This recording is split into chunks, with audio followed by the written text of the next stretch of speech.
గమనించాలి.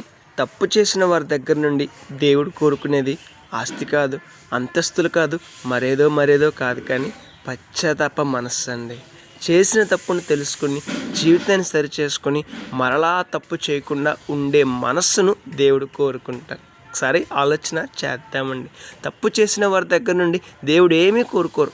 ధనము కోరుకోరు, ఆస్తులు కోరుకోరు, అంతస్తులు కోరుకోరు, మరేమీ కోరుకోరు. మరి ఏం కోరుకుంటారు?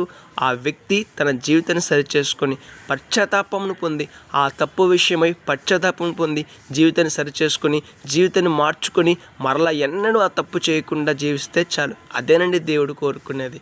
ఎవరైతే తాము చేసిన తప్పును గురించి దేవుని దగ్గర పశ్చాత్తాప హృదయంతో దేవుని దగ్గరకు వస్తారో, తమ జీవితాన్ని మార్చుకుంటారో, మరలా తప్పు చేయకుండా జాగ్రత్త పడతారో వారు తప్పక కనికరాన్ని పొందుకుంటారు. అందుకనే దేవుడు పరిశుద్ధ గ్రంథమైన బైబిల్ గ్రంథంలో ఒక మాట రాశారు. అతిక్రమం దాచిపెట్టువాడు వర్ధిల్లుడు, కానీ వాటిని ఒప్పుకొని విడిచిపెట్టేవారు కనికరం పొందుకుంటారని. మరి దేవుడు ఏం కోరుకోరండి. తప్పు చేసిన వారు పశ్చాత్తాపం పొంది తమ జీవితాన్ని మార్చుకొని సరిచేసుకొని పరిశుద్ధంగా జీవించడమే దేవుడు కోరుకుంటారు. మరి మనలో ఎంతమంది చేసిన తప్పును గురించి పశ్చాత్తాపం పొందుతున్నాం?